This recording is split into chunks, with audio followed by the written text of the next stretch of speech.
Добрый день, дорогие подписчики и зрители канала. Как-то я снял ролик по машине.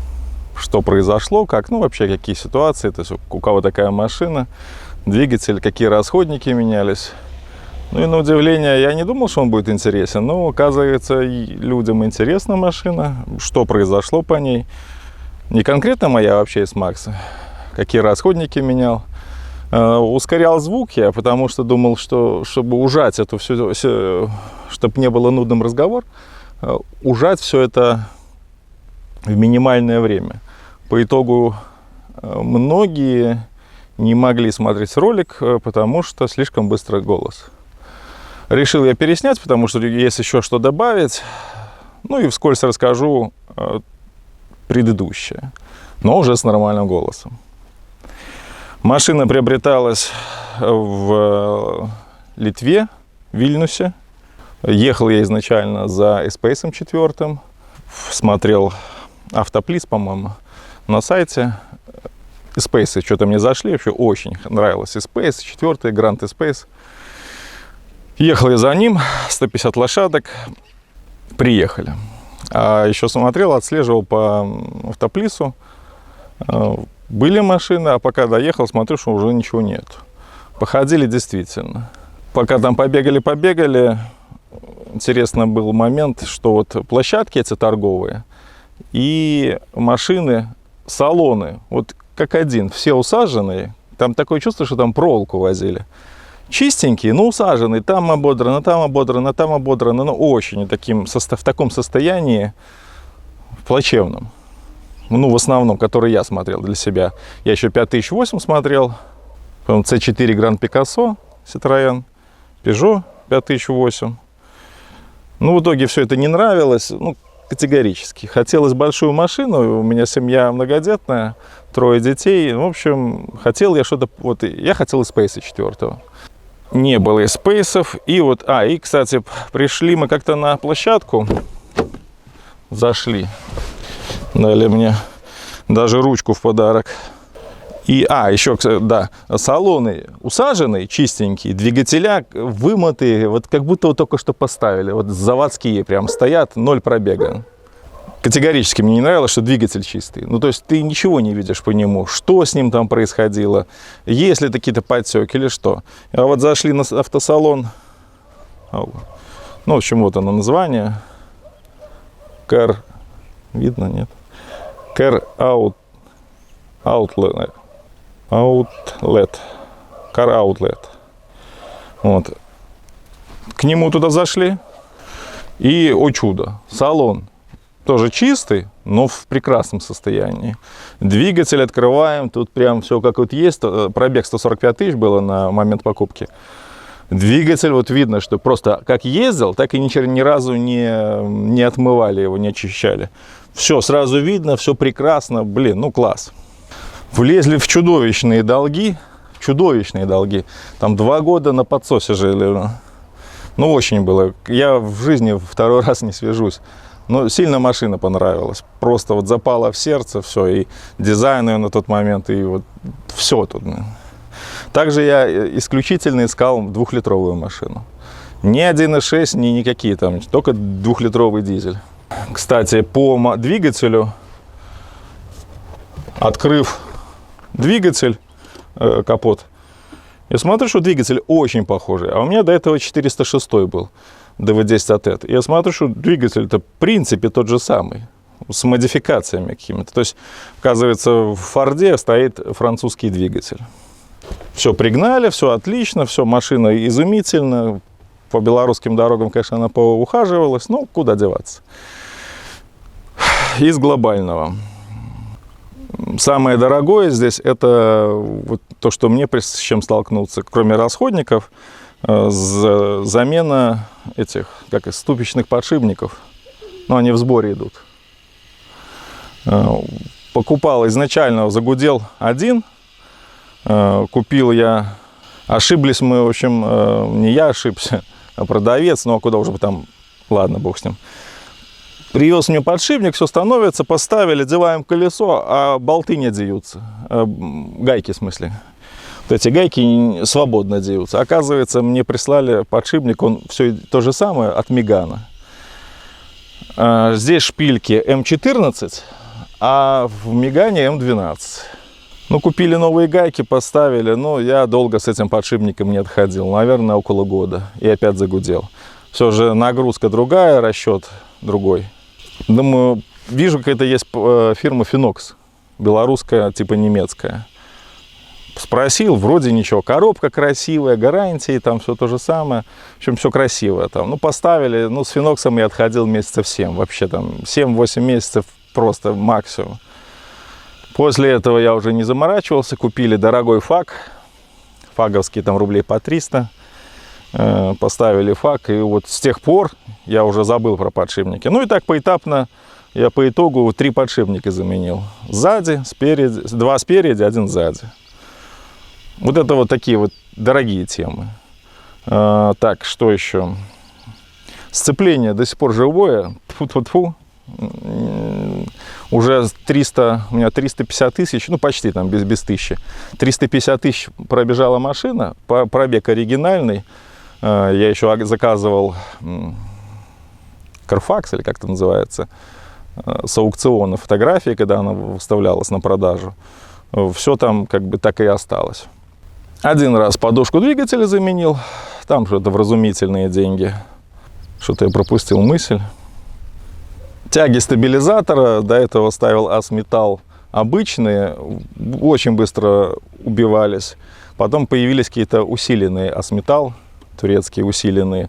И вот турецкие усиленные Асметаллы стали стоять уже хорошо. И причем настолько хорошо, что больше года они выхаживают, по 2 года, ну, отлично.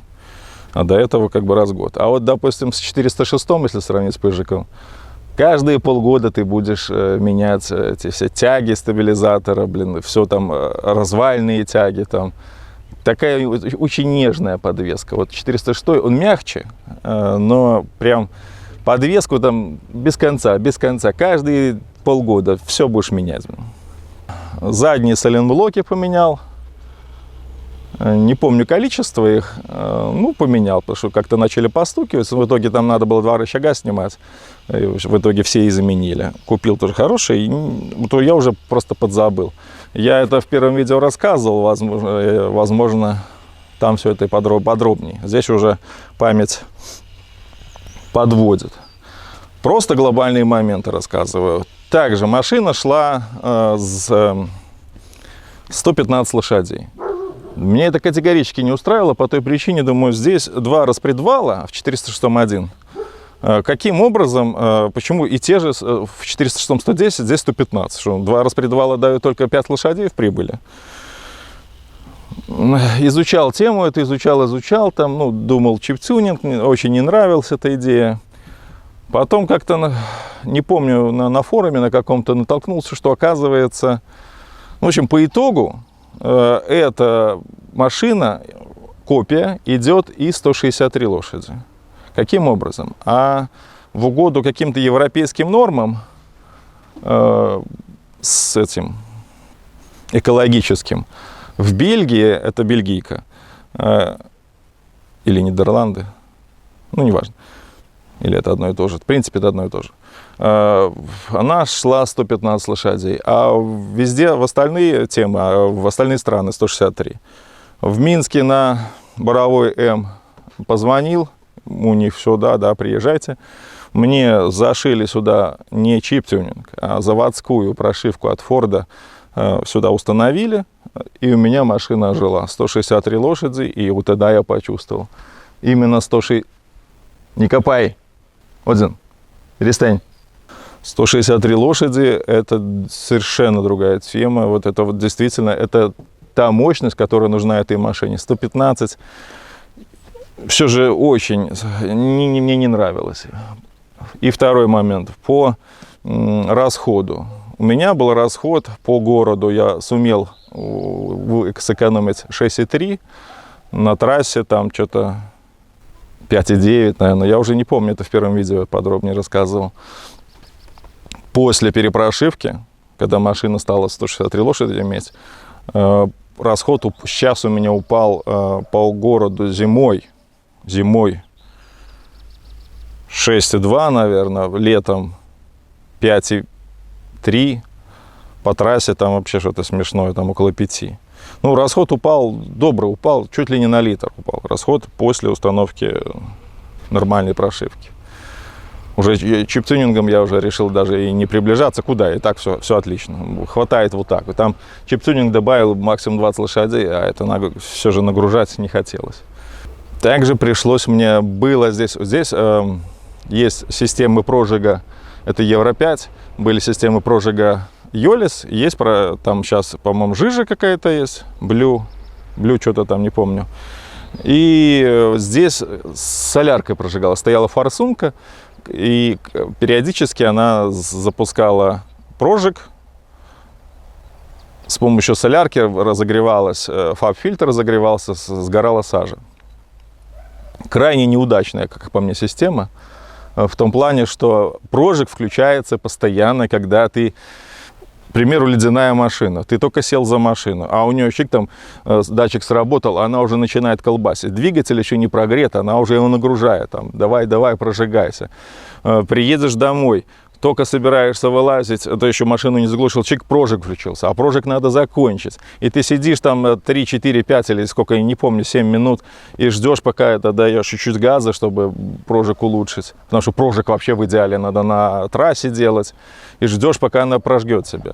Плюс у меня какие-то были моменты, у меня прожиг включался раз в 200 километров. То есть, постоянно. Достал вообще в усмерть.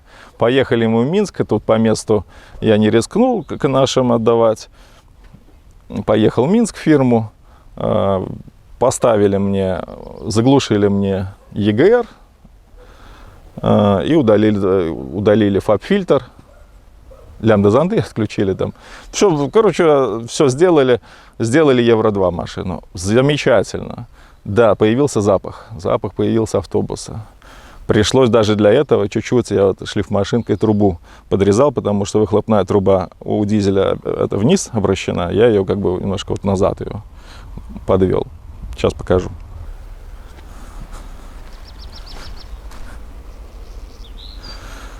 Пришлось немножко выхлопную трубу подрезать, чтобы выхлоп шел назад.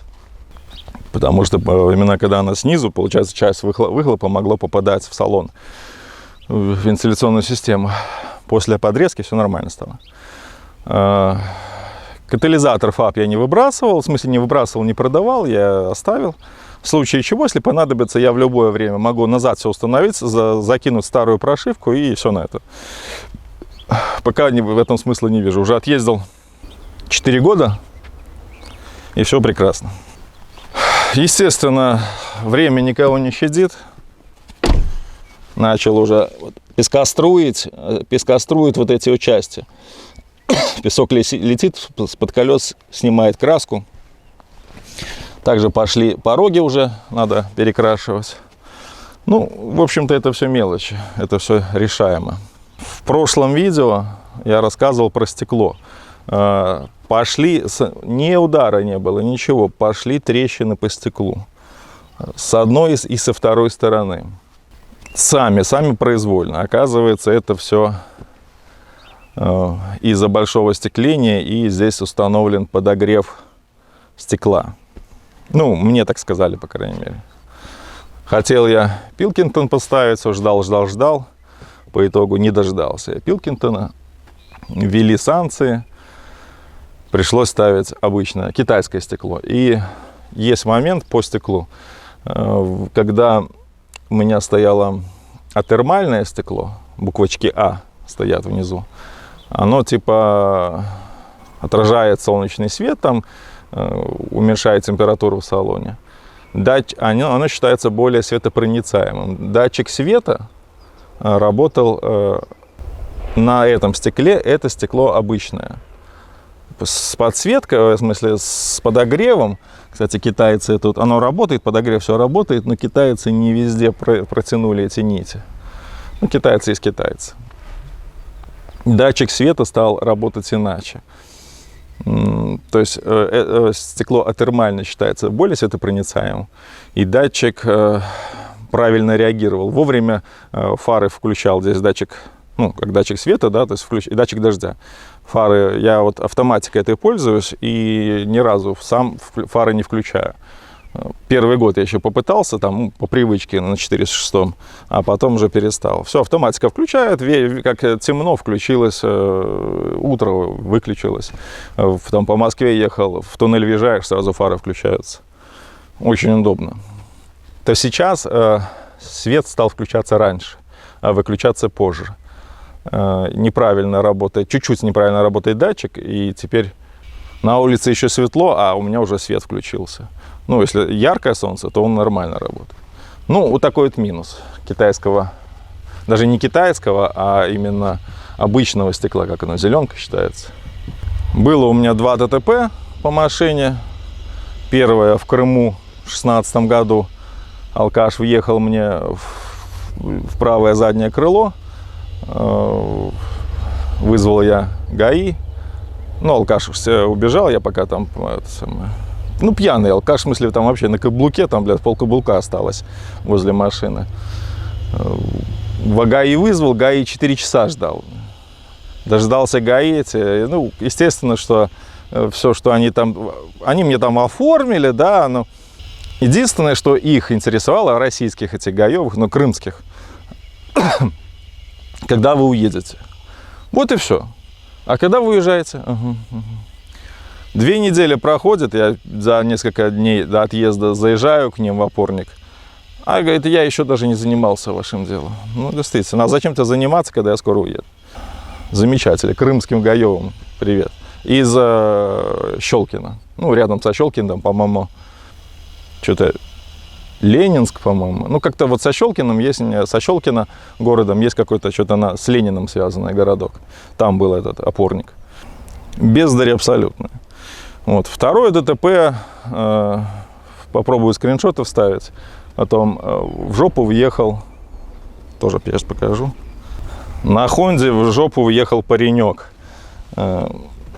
пробил мне своими лонжеронами бампер, там сзади стоит усилитель вот на прицепном, там усилитель металл, наверное, больше 10 миллиметров, такой, это профильная труба, и заходят в лонжероны на чуть ли не на метр, тоже десятка металла, и там на болтах все скручено. Вот жопа тут вообще такая бронированная, ну, против легковых машин. Honda сильно пострадала, у меня поцарапался капот, пробит бампер и сломался замок. Почему-то. А может, не из-за этого, не знаю. И теперь у меня не всегда открывается багажник. Надо чуть-чуть надавить, а потом открыть. Страховая заплатила копейки, просто там копейки. На разборках они посмотрели, бампер 160 рублей. Так это же не новый бампер, он там еще хуже, чем мой. По итогу мне там рублей 250 заплатили вообще, ну, ни о чем. Даже на покраску не хватит. Я ей как бы и не заморачивался. Ну, самое глобальное рассказал. Подшипники дорого стоят. Минус: с завода установлены 17-е диски. Крайне дорогая резина. 17 225 на 50. Был и хороший момент у меня. Я ездил на Белке. 225 на 45 профиль. Art Motion. И каждый, получается, я сезон отъездил первый, и у меня возникли с внутренней стороны почему-то такие круговые трещины. Небольшие трещинки.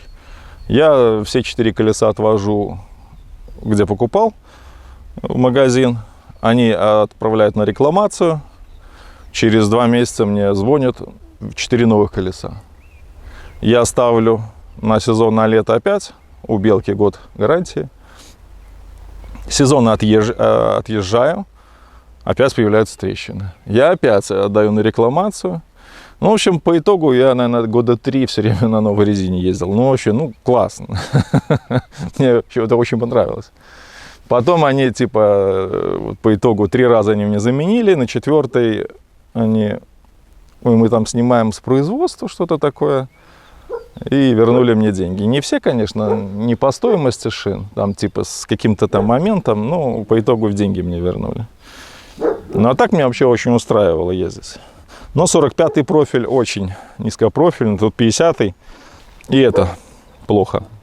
Ехал как-то по дороге, там словил ямку, тут же булка на 45-м. Также и на 50-м ехал, у нас там на Полоцке возле первой поликлиники, такая длинная канавка была. Я ехал-то на второй передаче, да, на второй. И она, получается, в эту канавку въезжает, удара не было, ну такой небольшой. Выхожу с машины, свист какой-то стоит, и что за ерунда? А я уже запарковался. Выхожу, что свистит что-то, думаю, что-то, ё-моё, а у меня это, получается, это узкая канавка, диск зажал между асфальтом резину и разорвал ее. И вместе, в двух местах одно неремонтно пригодное. Ё-моё, а эти колеса дорогие. Здесь у меня корморан стоит. Я обратился, посмотрел, там начал обзванивать конторы, чтобы купить одно колесо. Никто колесо одно не продает, только попарно. Искал, думал, ну придется, наверное, два колеса покупать. Что делать? А по итогу случайно захожу на 21 век и смотрю резину, и там именно мой рисунок зимней резины. Но фирма не Корморан, вот оно, да, Тигр. И все, рисунок то же самое, только фирма Тигр. Оказывается, это на одном заводе их печатают, только под разными брендами. Заказываю одно колесо, все, приходит, поставил, все отлично. Ну, просто прекрасно. Ну, как прекрасно, минус 200 рублей, конечно, белорусских. Прекрасно тут мало, но хотя бы я сумел одно колесо купить. В какой-то момент почувствовал я такой прямо запах такой, едкий, солярки то ли что. Думал, пробита выхлопная труба. Когда останавливаешься, такой едкий запах. Все, посмотрели выхлопную, все отлично. Думаю, ну что такое, что за ерунда. Не помню как, что-то я здесь заглянул, а здесь такая вот, получается, крышка мягкая. Она мягкая была. Сейчас покажу ближе. Крышка мягкая здесь. И уже щель, и прямо там что-то как солярка. То есть по итогу прокладка, вот я не знаю, в какой момент, где это случилось, но я так понимаю, в Литве, может быть, установили прокладку криво. Хотя, если бы заводская была прокладка, ее криво не установишь, она всегда стоит на кольце ровно. В общем, прокладка медная все это время стояла в одной области плохо прижатая, потому что там, точнее, было кольцо одето, оно чуть было больше. И с одной стороны там в миллиметр только лишь зеркало придавливало эту прокладку. И на прогретую машину начало выпрыскивать солярку. Ну, в такт работы поршней. Солярка брызгала на мягкую крышку, ее разъела. И только тогда я заметил. Это повезло, что не случилось большой закоксовки колодцев, потому что форсунка длинная, да, находится в колодце. И вот это, если бы она, вот это кокс поднялся бы, то беда там, как это в видео там и этими экскаваторами выдирают форсунки. В данном случае мне повезло, вовремя обнаружили, там друг мой почистил, поставил прокладку нормальную, и все на этом. Но появился расход масла. Примерно до этого она масло вообще не ела, ни на грамм. То есть сейчас, ну, по крайней мере, я этого не видел. Сейчас расход масла у меня где-то на 10 тысяч, на грамм 400. Маленький расход, но его не было раньше. То есть, получается, солярка не до конца сгорала, и постепенно, наверное, закоксовывались кольца маслосъемные. Может быть, пройдет. И такое чувство, что оно уже проходит. Вроде сейчас уменьшился у меня расход масла. Ну, вот так вот. То есть, и крышка. Здесь изначально установлена была на жестком креплении с мягким верхом, таким, как резина ПВХ, наверное, какое-то. Крышка, как она, изолирующая крышка там как-то называется. В общем, ее разъело. Ну, как бы мне не нравилось. А под ней находятся форсунки. Вилки прижимные, ну, короче, все. Думал, может, пленку застелить. Ну, как-то это некрасиво все. Пошел в автомагазин. Фордовская крышка. Зарядили мне $140 при ожидании в месяц. При ожидании в 2 недели, по-моему, $250, а при ожидании в 2 дня $400. Просто какие-то безумные деньги за пластика кусок. Уже совсем ошалели. Сам продавец уже такой говорит: давай посмотрим, что у тебя за двигатель. Я говорю: француз. Давай C5 посмотрим этого же года. Посмотрели Citroёn C5 этого же года, такие же двигателя. Крышка при ожидании в 2 дня обошлась мне что-то, по-моему, 65 рублей белорусских. Вот так вот. С 400 либо $150, да, и 65. Ну, только что у нее вот этот верх пластиковый. А так все один в один, крепление, все стало идеально. Ну, вот еще умеете экономить, потому что абсурдные цены, конечно. Сдохла один раз подушка двигателя, ну, там, это уже мелочи. Замена ремня ГРМ я первый раз производил. По регламенту вообще указано 200 тысяч. Скачивал я эти регламентные работы по машине. 200 тысяч. Я заменил на 190. Заменил на 190 ГРМ и помпу. Они у меня до сих пор, эти запчасти лежат. Ремень идеальный, ролики все хорошие, помпа не текла. После этого я меняю где-то 60-65 тысяч. И каждый раз после этого я Континенталь беру, по-моему, так он называется. По ремню ничего не скажу. Ролики прокаточный, что в первый, что во второй раз, 2 раза после этого менял, уже шелестят, и помпы уже текут. Вот запчасти наши. Так, все. Соленблоки менял, тяги поменял, усиленный поставил, пока не меняю, все отлично.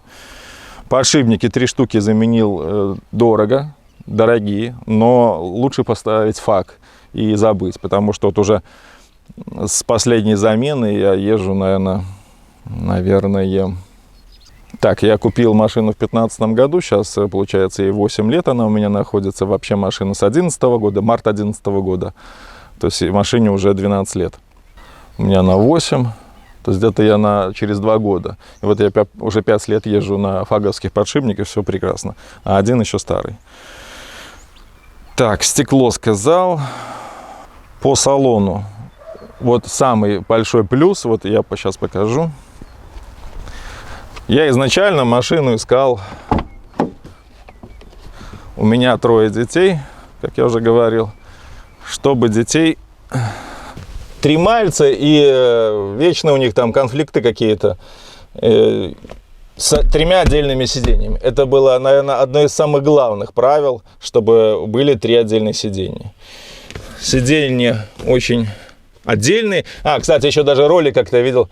Отец едет в машине и между детьми поставил оргстекла, чтобы не дрались. Вот 3 отдельных сиденья, они складываются. Их практически можно положить. Насколько там видно, сейчас я вперед подъеду. Подъезжают вперед по отдельности. И вот так вот где-то, не 45, где-то градусов 55, еще можно их отложить назад. Почти лежа, в общем. Также они складываются горизонтально. Здесь получается при слаживании сидений, когда они, сейчас покажу, слаживаются, высота подъема примерно 10-11 сантиметров, то есть сиденья в пол не складываются. Как-то перед поездкой к друзьям в Казань сильно мне не хотелось, чтобы дети вот именно в креслах. Там, да, можно отдохнуть, но не очень. Хотелось все же, чтобы ровненько было. Да и дети, и мы потом это использовали. И вот что я сделал. Вот на 3 брусках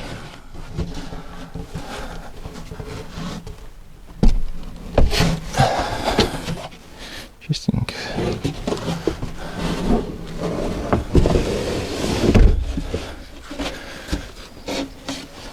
Изготовил пол. То есть подняв где-то на сколько тут, я не помню. Вы смотрите у себя, если кому надо, на 12 сантиметров там примерно. Теперь складывая сиденье и укладывая просто сверху матрас, мы получаем спальное место. И мы уже не раз использовали очень хорошо на всю длину. Вот я рост 187, я ложусь полностью, и получается я, жена, собака помещаемся спокойно. Всем места хватает. Вот. Так что пол надо поднимать, если хотите спать в машине. Менял масло в коробке. Масло я лью Матюль с Ford Specific. Меняю масло каждые 10 тысяч, стараюсь.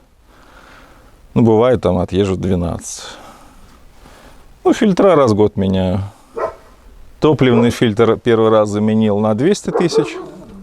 Ну, по регламентной работе. Сейчас я буду на камеру менять. С тех пор я поставил фильтр и отъездил уже на топливном фильтре. Я уже отъездил 100-150 тысяч.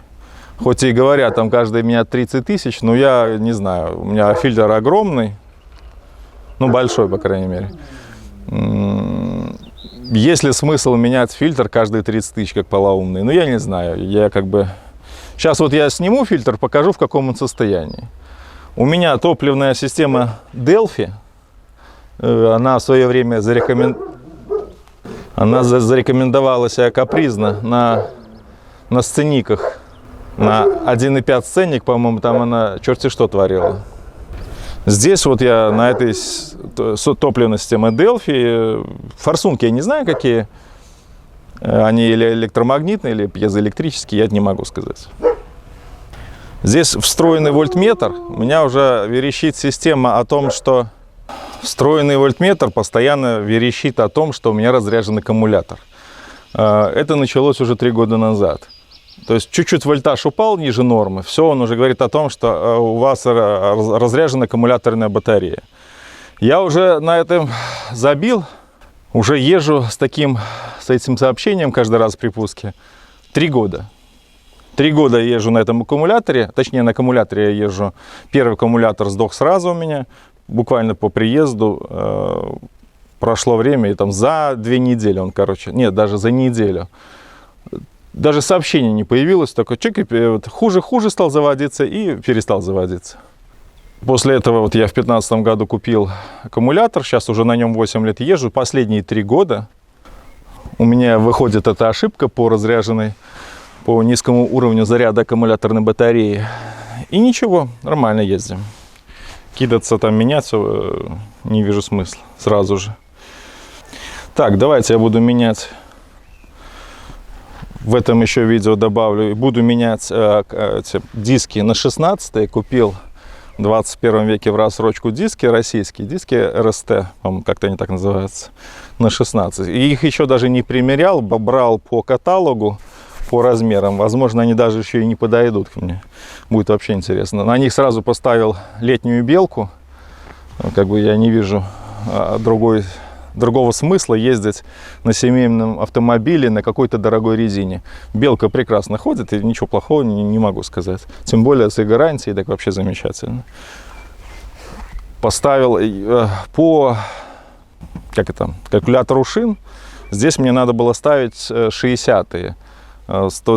Так, сейчас я не помню размеры, 215 на 60. Но я все же взял 65-е. Возможно, они даже у меня в арку еще не войдут. То есть это будет... Вот это я в первый раз сейчас буду делать. Не знаю, подойдут ли диски и не знаю, лезет ли резина. Ну, вроде должно влазить. Как бы, блин, ну... Конфуз будет, если что. Ну, начнем с фильтра. По двигателю вскользь расскажу. Нет, сначала система. Здесь бесключевой доступ. Ключи находятся в кармане, на ручке кнопка. Когда я еще не знал, как правильно с машину эксплуатировать до конца, получается, я отключал печку, чтобы дизель согрелся, потому что дизель реально холодный. Мое видео есть там, где как его греть. Подхожу к машине, у меня машина не открывается. Я думал, уже ключ разрядился. Нет, оказывается, там в итоге в ключе, в брелке, так, где брелок, находится ключик, кстати, вот он. Жалко, что он не выкидуха, как в остальных. Вот этот ключик. Вручную я открыл. машины не могу завести. Не распознан ключ, не распознан. По итогу, думаю, что делать? Не помню, как я допетрил. В общем, под рулем, там, где ключ зажигания, куда вставляется замок зажигания, есть крышечка, где именно замок зажигания. Открываешь крышку, там корзинка. Да, я сам догадался, вспомнил. И смотрю, пазики на корзинке соответствуют этому ключу. Там корзиночка такая. Я вставляю туда ключ, он до щелчка защелкивается, и оп, машина завелась. То есть в чем причина? Из-за того, что я не включал обдув, начала машина отсыревать внутри.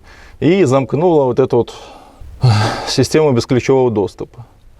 Через какое-то время, я начал вентилировать. Я уже догадался, в принципе, что происходит. Хорошо, что инженеры предусмотрели, что даже когда у тебя радиосистема отключается, еще можно вставить и завести, просто брелок вставив. С тех пор уже проблема-то исчезла. Всегда включаю обдув хотя бы на 3, на 4, а потом уже в процессе езды повышаю. Это зимой. Летом на автомате там вообще все отлично. Не надо ничего с этим делать. Но имейте в виду, если вот отключилась система бесключевого доступа, если она у вас есть, то, скорее всего, она просто отсырела. Так, какой момент еще? Здесь установлены активные жалюзи. Они в зависимости от температуры двигателя, они либо полностью закрываются, либо имеют там 24 или 21 положение. В общем, на ходу они постоянно в каком-то положении находятся. Ездил, есть активные жалюзи, есть, и бог с ними. В какой-то момент машина, слышу, вентиляторы работают постоянно. При достижении 81 градуса включается вентилятор обдува. Подключили компьютер, ошибка по активным жалюзям. Захожу, смотрю, действительно, они не рабочие.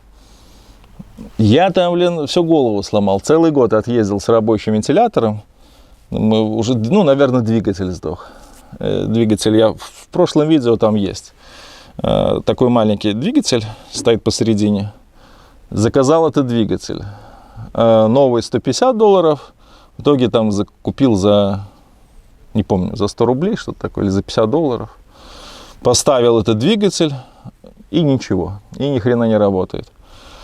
А когда начал ставить, потом что-то, я не помню как, вот это в прошлом видео я более подробно рассказывал, хоть и очень быстро, коснулось, начал что-то лазил, проводка, отгнила всего лишь навсего проводка. Соединил, установил, нарастил провод, все, заизолировал, все, жалюзи заработали. Елки с палками, Думаю, и смысл было эту проводку, в смысле двигатель менять. Уже поменял, ладно. Двигатель, кстати, не разборный. Я его разобрал, но он не разборный. Моторчик маленький. Так, про бесключевой рассказал, про активные жалюзи рассказал. Масло в коробке менял, антифриз меняю. Тормозные, конечно, жидкости меняю. Все, безусловно, все жидкости меняю. Очень неудобная замена этого салонного фильтра. Надо обязательно снимать педаль газа. Педаль газа пластиковая. Снимаешь ее с болтах, и там, все равно его там надо выкручивать, прямо заходить, там кошмар. Недавно обратил внимание, также этой зимой обратил внимание, что начал двигатель, когда заводится, троить. Что говорило о том, что плохо стали работать свечи накала. Начали искать эти свечи. Друг мой разобрал жабо, залазит, свечей нет. Где свечи? А оказывается, свечи находятся, как у 406-го они сверху были, а свечи находятся ниже вот этой, что это как-то, не буду говорить, потому что не помню. Вот здесь, по центру, с нижней части. По итогу обратился тоже к товарищу, он снимал мне топливный фильтр, снимал масляной фильтр, снимал с нижней части, то есть верхнюю часть он не разбирал.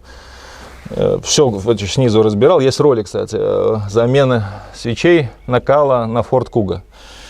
И вот там снизу эти свечки находятся. 4 штуки. Вот это заменили. Недешево обошлось, там рублей, наверное, 150 я заплатил за замену свечей. Но после этого все good. Я не скажу, что свечи там были плохие, ну, как-то, может быть, одна стала. Ну, короче, при пуске начал двигатель потраивать, сизый дым пошел. Шел какое-то время там, ну, пых делал. Потом после этого все установилось. То есть, если кому свечи надо менять, они вот здесь вот, он там находится, спереди. Дальше что у нас? Дальше у нас замена топливного фильтра. По технологии, конечно, тут фильтр надо менять с заглушками. Ну, где я возьму заглушки? Нет у меня их. Также был момент по замене первый раз топливного фильтра. Поставили мы новый топливный фильтр, поставили новую резинку. И стала у меня машина плохо заводиться. Здесь есть у меня прозрачные шланги. Я смотрю, по шлангу воздух циркулирует. Я елки с палками, что делать? Ну, я уже понял, в чем дело. Оказывается, у меня прокладка была, резинка, это колечко, было меньшего размера, чем нужно. Я бегом к гаражам, где кидал эту резинку, искал, нашел. Нашел резинку, валялась на улице. Через 2 дня там, наверное. В общем, поставили мы ее на место и езжу теперь на старой резинке. Так что вот так бывает. Старые запчасти не торопитесь выбрасывать. Возможно, еще придется на место их устанавливать. Так, что еще по машине? Ну, из глобальных моментов я все рассказал. Все более подробно я рассказывал в прошлом видео, хоть и ускоренно. Ну, как есть. Сделал и сделал. Там я рассказал все. Поэтапно, подробно. Сейчас я говорю только из того, что вспомнил. Ну, из таких больших, дорогих моментов. Из того, что осталось в голове. Это получается, вот прозрачный шланжик стоит после фильтра, после очистки. Именно по нему шел воздух на двигатель. Подсос воздуха был. В общем, замена фильтра тут осуществляется достаточно легко. Нашел какие-то резиновые заглушки. Сейчас попробуем с помощью них. Все резиновые штучки. Один из зрителей прислал когда подарок. Беруши. Прекрасно подходят для этой работы. Для заглушки системы, чтобы не уходил воздух. Хитрые замочки. Это надо один мне уже сломали до этого, похоже, да? Сейчас просто доломал. Даже знаю кто. Так, одну проблему решили. Откручиваем топливный фильтр. Кстати, фильтр Maxwell. Made in Germania. Написано на нем. Фильтр прошел 150 тысяч примерно. Топливная система Delphi капризная. Очень она относится к топливу с большим пристрастием. То есть вот так вот. Но по регламенту замена фильтра 200 тысяч километров. Ну, естественно, это европейское топливо, там все дела. Ля-ля-ля. Блять, аккуратненько, чтобы, блядь, не сломать. Пластик, блядь.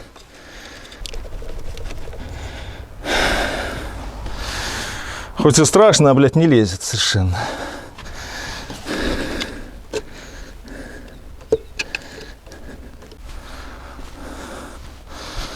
Снять крышку оказалось самое сложное и самое страшное. Блин. Настолько, она плотно сидит. С помощью отверток, не руками. Так. Дергал. Раздергал, блин. Дергал, раздергал.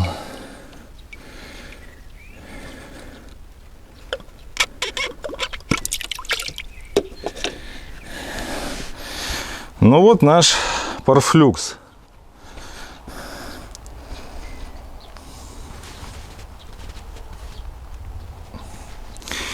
Я вам скажу, я не прав. Ну как не прав? Ну, грязноват он, да? Все же грязноват, мне кажется. Черноват, грязноват, да, он выполнял свои функции, но столько ездить, вот я сейчас уже признаю свою ошибку, столько ездить на нем нельзя. Парфлюкс, ну, он фильтровал, все нормально, как видно. Есть даже какие-то парафины или что это? Ну, черноват, конечно. Мне кажется, все же так ездить нельзя. Но я думаю, ну, как эксперимент провести, если не попытаться? Вот этот фильтр прошел 150 тысяч километров. А вот резинка опять, мне кажется, другая. Опять придется старую оставлять. Да что это? Что они такие резинки пихают? Хотя сложно, конечно, сказать, другая она или такая же. Эту как бы раздавило, как будто. Эту еще может раздавить. Вот и вопрос, какую ставить. Попробуем новую поставить. Старая пока. Поставим новую резинку и понаблюдаем, как она будет. Будет ли подсос воздуха. После замены фильтра, после 200 тысяч, внутри была вода. Сейчас я воды не вижу. Но вижу, что стенки у коробки фильтра грязные. Вот и делайте выводы, когда менять фильтра. Грязные именно стенки у фильтра. В топливной, ну, в смысле, в фильтрующей коробке. Фигово. Фиговая Беларусь солярка. Точнее, не солярка, правильно говорить, дизельное топливо. Я ожидал немножко лучше. А тут прям такая чернота. Неожиданно.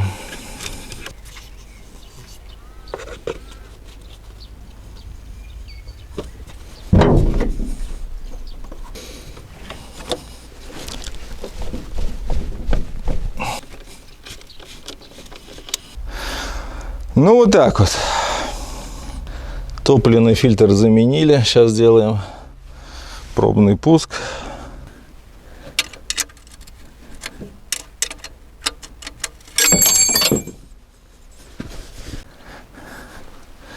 Ключ уронил.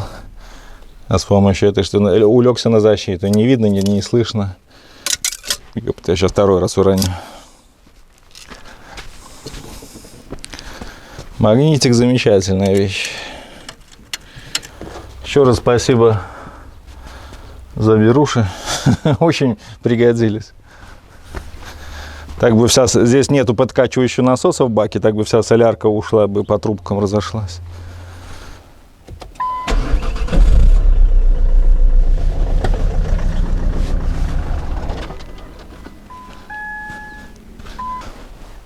После замены топливного фильтра здесь под крестовую отвертку пробочка есть. Ее откручивается и заливается туда примерно, как у меня получилось, 200 грамм, 150-200 грамм солярки от дизельного топлива. До краев наполняете, пока не потекет. Потом уже закручиваете, заводите. Я это забыл сделать. Машину завел, и машина заглохла. Сначала перепугался, думаю, может, что-то неправильно сделал. Потом, когда паника прошла, тогда я и сообразил, что надо просто солярки добавить. Все, добавил солярки, машина уже пришла в норму. Прокладка от этой фирмы оказалась подходящая. Воздух не пропускает. Вот я могу наблюдать через подачу с фильтра топлива, воздуха нет. Ну, в общем, я вроде все сказал. Крышка C5, подушку менял, это вразумительные деньги. Подшипники дорогие, но лучше ставить сразу фак.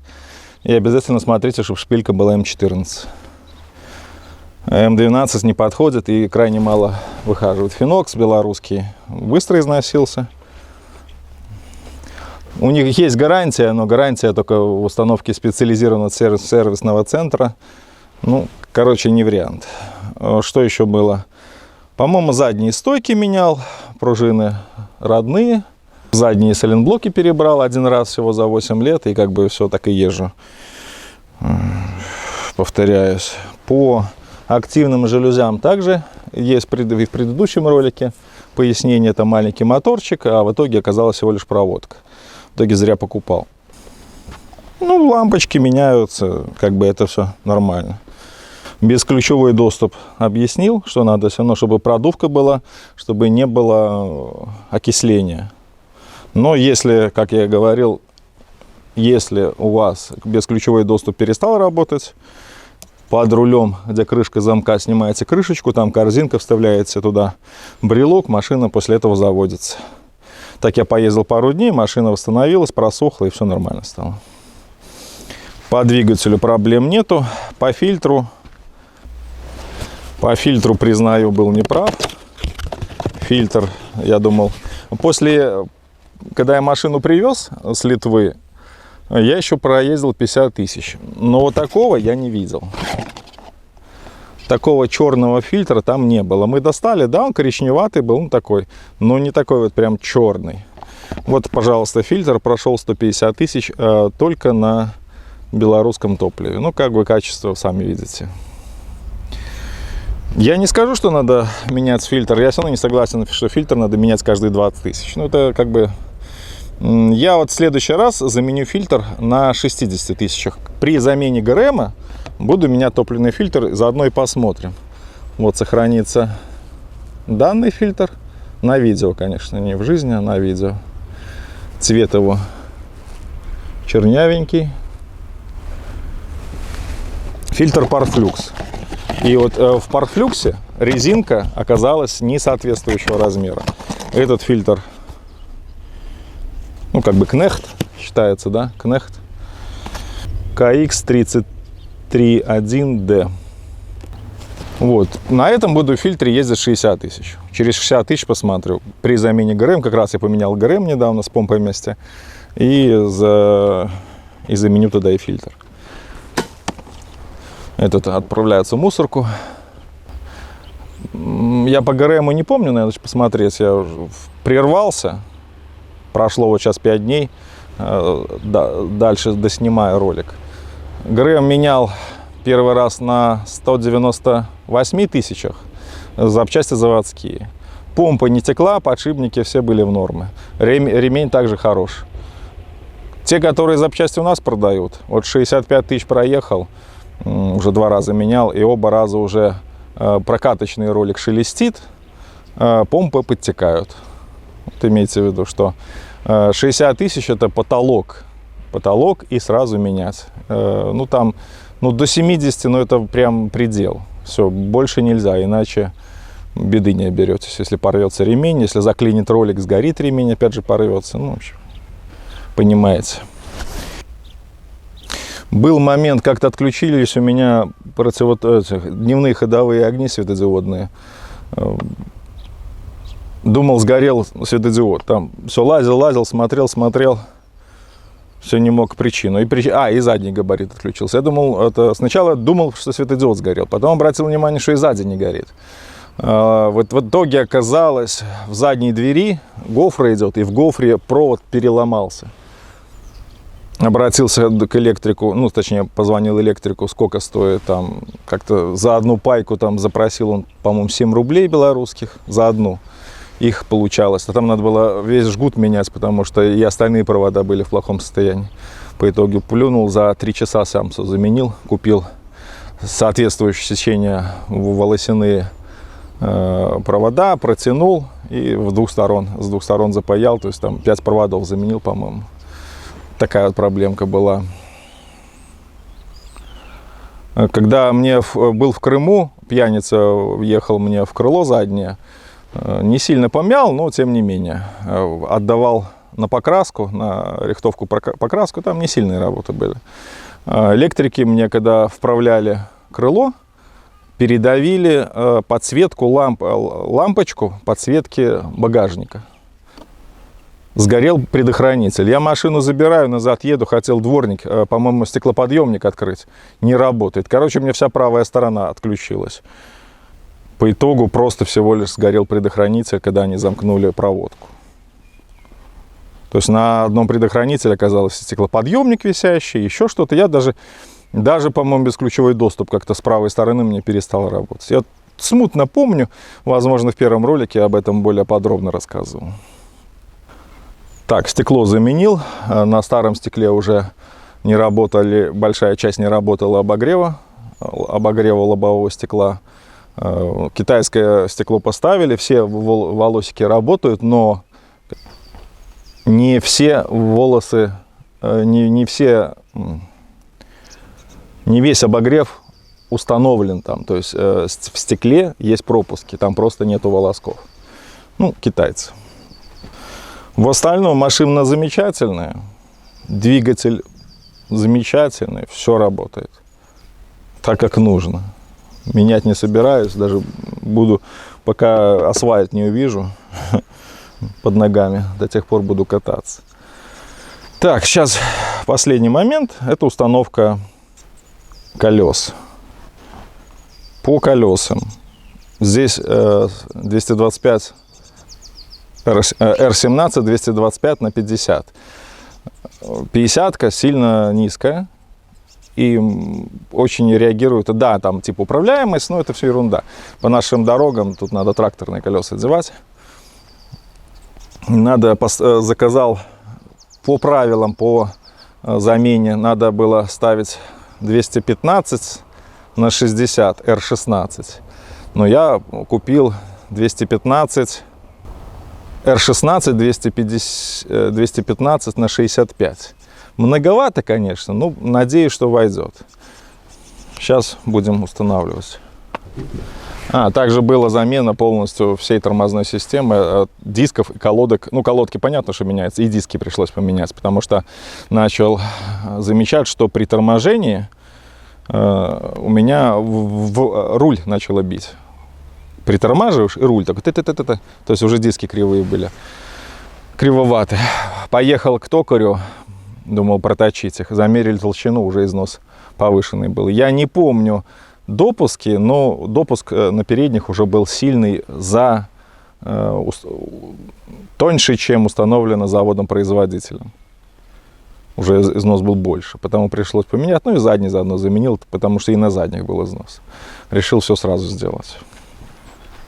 Вот да, вот эти диски на тот момент РВшные обошлись что-то около, наверное, 1000 белорусских. Может, даже больше, наверное. Ну, как бы заменил и дальше езжу. Все же тормоза, как ни крути, тормоза должны быть идеально работать. Чтобы кто ни говорил, тормозить надо 4 колесами. Ставлю колеса Белшина. Диски РСТ-шные, российские. Смотрел все по объявлениям, хотел приобрести, но ценник какой-то везде большой, и плюс к этому степень нагрузки на диск везде указывалась 540 или 560 килограмм. На данные диски идет нагрузка 650 килограмм по маркировке. Домкрат использую 4-тонник. С этим домкратом вообще была комичная ситуация. Выбирал я его давно уже по акции, смотрел там, в 21 веке приобретал. В каталоге смотрю, домкраты, там 2,5 тонны.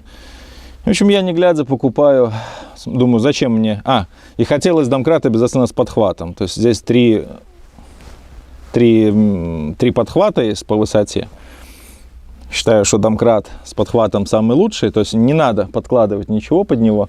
Машину поднимаешь, потом защелка заскакивает. Домкрат отпускаешь, и все. И уже не с помощью поршня стоит машина поднятая, а уже конкретно на жесткой опоре. Но вот по домкрату. Приобретаю этот домкрат, по каталогу смотрю, по картинке, домкрат, хорошо, 4-тонник. Как приезжает этот домкрат, прихожу я забирать, ё-моё, а там вот такая коробка огромная. И вес у него килограмм под 40. Я что-то допер его, как бы уже было стыдно отказываться. Я не подумал о том, что домкрат 2,5 тонны настолько отличается от домкрата 4-тонника по размерам. Ну, как бы уже и ценник был хороший, там еще до подорожания по акции года 2 назад.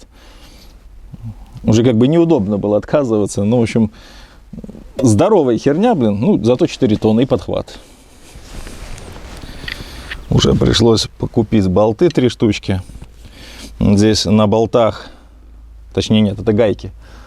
На гайках вот эти алюминиевые декоративные, как бы, как это, ну, декор вот этот, он окисляется и соскакивает. Или увеличивается в размерах. В общем, проблема потом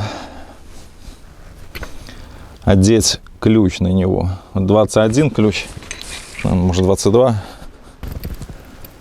22 болтается, 21 не одевает. Одевается, но плоховато.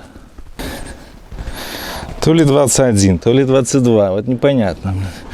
С такими колпачками дурацкими. Лучше 22, наверное, использовать. Попробовать, по крайней мере. Да, все же 22. Вот спереди почему-то 21 одевалось. Лучше, наверное, 22 использовать. Правильно будет использовать ключ 22.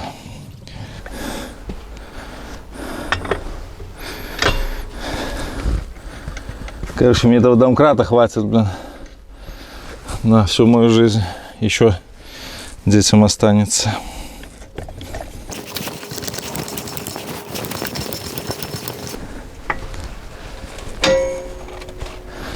Вот, щелчок. Фотлапка, это для разблокировки.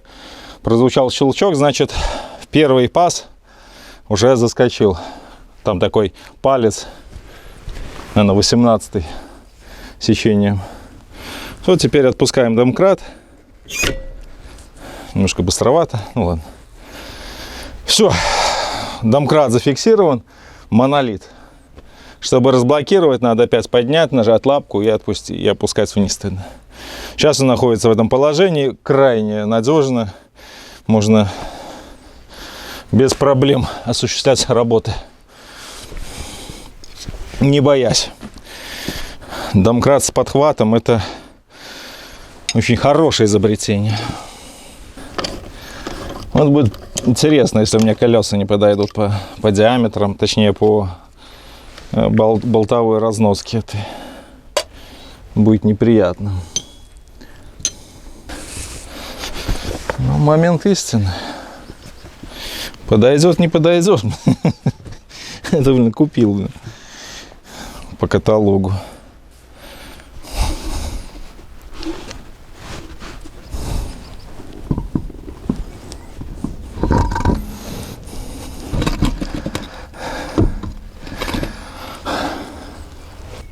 Ну, пока хорошо все.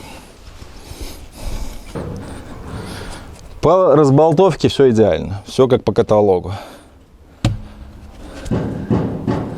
По всему остальному будем смотреть. 215 65 R16.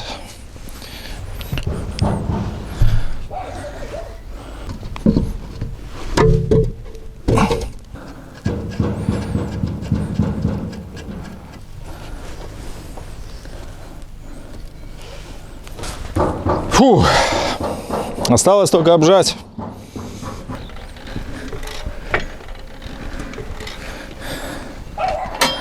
Разблокируем и медленно опускаем.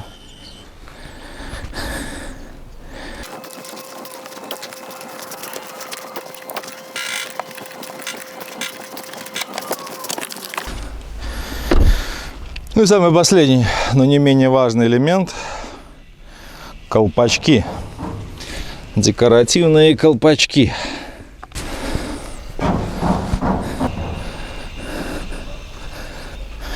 Осталось узнать, будет ли задевать арки 65-ка при поворотах. Сзади так пофигу, ну а спереди неизвестно. Ну, повернем, посмотрим. Сначала заменим полностью.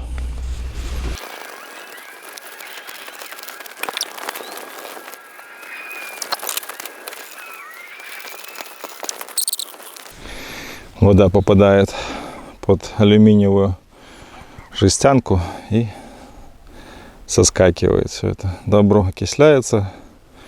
Ну, они, по-моему, по 3 рубля белорусских. То есть, в общем-то, можно заменить.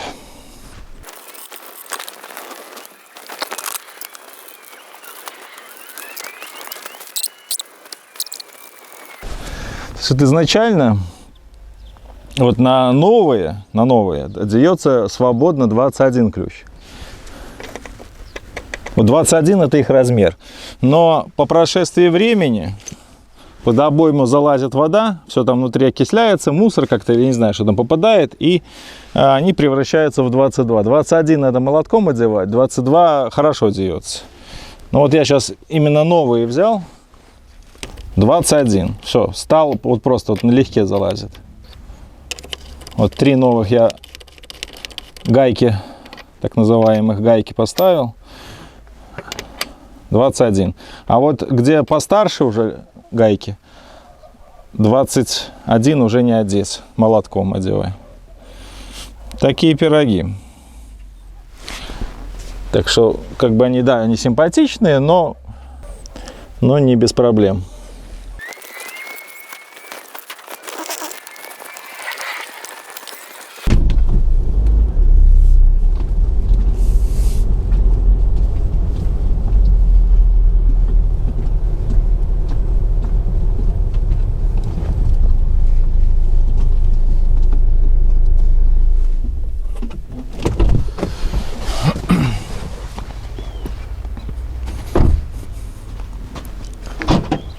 Гуляй.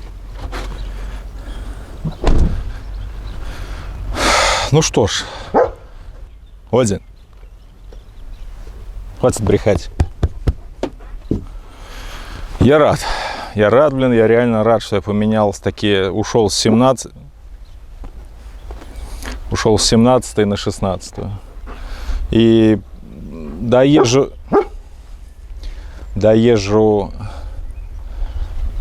зимнюю, и также надо будет покупать либо диски, либо, ну, опять на шиномонтаж перекидывать. Потому что 50-й профиль, 225 на 50 R17, он реально маленький. И если зимой еще куда ни шло, то летом на таких прям каждую кочку ты чувствуешь. Там типа управляемость лучше, но да, это же семейный автомобиль. Что тут управляемость? Она и так прекрасна здесь. Главное, чтобы вот здесь вот мозг соображал, голова думала. Управляемость с управляемостью. Не надо пытаться ездить как на болиде Формулы-1. В остальном вот 100-130 ехал, сейчас проверял. Отлично. Как на корабле плывешь. 65-й профиль по сравнению с 50-м. Ну, все. Ну, классно. 130, руль отпускаешь, идет ровно по дороге, никаких ни влево, ни вправо не уходит машина. Ну, как и не уходила, так и не уходит. Диски РСТшные, колеса Белшина. Белшина 215-65 R16, а вообще маркировка у Белшины 98 индекс нагрузки. Вот. Бел 330. В данном случае вот это у Белшины за номером все характеристики сразу. Резина Бел 330, белка. Российские диски РСТ. Если кому надо, могу скинуть конкретно номер артикулярный. По разболтовке и по валу все идеально. Все стало как родное, как и родные диски. Арки не задеет. Выворачивал руля влево-вправо, все отлично. Все, вот ни звука не было, ни шершания, ничего. И влево, и вправо выкручивал, все прекрасно. Рад и доволен, как слон. Наелся с этими, с этим 50-м профилем. Во-первых, он дороже, 225 на 50, он реально дорогой по сравнению. Вот белка, 160 рублей белорусских, колесо одно. Вот так вот. Было у меня, кстати, китайское, я не помню, говорил или нет, Ван Ли резина. Когда только машину купил, были мы в жестких долгах, там просто вот купили Ван Ли, самую дешевую, что было на рынке, Ван Ли фирма. Вообще, вот месяц отъездил, и началась вот такая неравномерный износ колеса, такой волнистый пошел, и ты едешь как по рифленке по какой-то, аж в салоне все тряслось. Ну, вот. Так что Ван Ли я так не советую. Ну все, заднюю подвеску перебрал, стойки перебрал, стойки поменял, 3 подшипника заменил, ГРМ 2 раза менял, бесключевой доступ объяснил, фильтр заменил на 150 тысячах. Вот, пожалуйста, не советую, повторюсь, я менял первый раз на 190 тысячах заводской фильтр. Он был чище, чем этот. И в стакане было чисто. То есть машина прошла 150 тысяч на европейской солярке, ну 145, и оставшиеся 50 прошла на нашей солярке. И тот фильтр был чище, чем вот этот нынешний. С каждой 20 тысяч не вижу смысла менять. Ну, попробую вот заменить на 60 тысячах. 150 много, 60, мне кажется, уже более-менее будет. При замене ГРМ меняешь топливный фильтр. Воздушники раз в год, салонный и машинный. Ну, в общем-то, все. Машину советую. С этим двигателем 2-литровый, 163 лошадки, топливная система Delphi. Если там все хорошо, проблем не будет. Боюсь вот сцепления, все, вот, жду сцепления, когда крякнет. Но вот уже 350 тысяч проехал, сцепление все еще живое, рабочее, и шумов ничего нет. Ну, будем ездить пока. Тут, по-моему, выжимной подшипник гидравлический, насколько я знаю, стоит. Ну, достаточно дорого звучит. Тонировка заводская. Бесключевой доступ отслеживает, с какой стороны находится человек. Подходишь ты с этой стороны, можешь открыть машину. С той стороны будет за ручку дергаться, никто не откроет. Подходишь сзади с багажника, боковые двери никто не откроет. Ну, короче, у кого ключ, тот и барин, тот и хозяин. В первый раз был более подготовлен, сейчас как есть. Если что, спрашивайте, постараюсь ответить. Все, по машине все отлично. Ну вот домкрат также показал, Рокофорс. Обращайте внимание. Кстати, и не было в продаже, когда я покупал, не было указан вес домкрата. Я реально думал, что он такой же, как и 2,5 тонны. А в итоге такая побойня на 40 килограмм. Прям с ним реально тяжело работать. Минимальный подъем у него 14 сантиметров. То есть приходится подкапывать, подлаживать. 14 сантиметров. И это потому, что у него есть подхват. Вот подхват. Вот прут. Домкрат поднимается и плавно движется с этим. Я сейчас продемонстрирую. Домкрат двухпоршневой. И подхват у него есть. Так вот зажимаем. Начинаем поднимать. Вместе с подъемом начинает выходить этот прут. Не прут, а фиксатор. Вот поднимаем. Доходит до предела и защелкивается. В этот момент мы отпускаем гидравлику. И он становится уже в мертвое положение. И теперь его невозможно никак, машину не опустить. Если в домкратах, в обычных, могут цилиндры износиться, поршни, и домкрат может опуститься. Но это крайне опасно. То есть это всегда надо, в обычных домкратах всегда надо что-то подкладывать для безопасности. То здесь эта тема полностью исключена, потому что у него уже запас прочности 4 тонны. То есть 4 тонны он на себе может легко держать. Сорвать этот, невозможно. Фиксатор. Теперь, чтобы отпустить, опять зажимаем, поднимаем. Несколько толчков делаем. Нажимаем на лопатку, в смысле на эту что? На лапку. Опускаем домкрат. И отпускаем лапку. Все. Замечательная вещь, крайне тяжелая, крайне... Я не знаю, сколько он сейчас стоит, мне это досталось недорого, там, еще до больших подорожаний, но вещь хорошая, подкатная, крайне тяжелая и большая. Ну, вот так. Диски смотрятся шикарно. Белка. Я всегда был за белку, я рассказывал. Тем более с гарантией вообще проблем нету. По гарантии колеса меняют. Документы предоставил и все.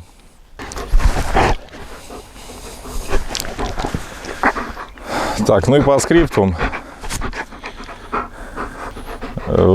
Проездил я уже на этих колесах, на новых дисках, на новой шее, на новой резине где-то около 3 недель. Ну просто, блин, вот всем советую. Кочки мелкие начала съедать машина значительно легче. Вибрация в салоне уменьшилась. Получается 225 на 50, 50 это 50% от 225. То сейчас с 215 на 65. Получается, увеличилось, было 11, стало 14. Да, 14 сантиметров профиля. И вот эти 3 сантиметра реально добавили комфорта. Комфорт стал лучше. В салоне тише, цена меньше. Ну, короче, пока что сплошные плюсы. Гарантия, как я говорил, год. Гарантия реальная, рабочая. Ну, как бы вот так. Все идеально. Если кто сомневается, ставить, не ставить, ставьте. Меня все устраивает. Проехал я на этой машине. Получается, уже 200 тысяч километров я прошел на ней. И есть опыт, могу сказать, могу уже дать реальный отзыв о комфорте. И последнее. Мучился я с рулевой рейкой. В какой-то момент начал парковаться и чувствую, что вот руль поворачиваешь, туда-сюда его крутишь, и он постукивает. Такой мягкий стучок появился. Начал изучать эту тему, что там с рулевой рейкой, реставрация, не реставрация. Ну, рулевая рейка застучала. Начал обозревать интернет, нашел, что можно. Рулевая рейка входит тяга, да. Короче, в соединении рулевой рейки есть, насколько помню, зеленого цвета регулировочный болт пластиковый. Его можно поджать. Добраться до него можно только лишь зайдя с водительской стороны, снизу с ямы. И получается, ты стоишь под водителем и выше сантиметров на 20 от уровня днища. Там стоит красный фиксатор, красное колечко с двух сторон фиксируется, и под ним находится регулировочный зеленый болт под квадратный ключ, насколько я помню. Может, ошибаюсь, но, по-моему, квадратный ключ. Также в рекомендациях в интернете было о том, что можно этот фиксатор снять и поджать. Поджимаешь до момента, то есть это делается вдвоем. Один человек дергает руль, второй по чуть-чуть поджимает этот регулировочный болт, зажимая соединение. До момента исчезновения стука, не больше. Один раз мы поджали, проездил я 6-7 месяцев, появился стук опять. Поджали, наверное, еще раз, и опять стук появился. А о чем говорили в интернете, что вот этот фиксатор ставить на место не обязательно. Можно просто поджать, и все будет стоять. Ничего подобного оказалось.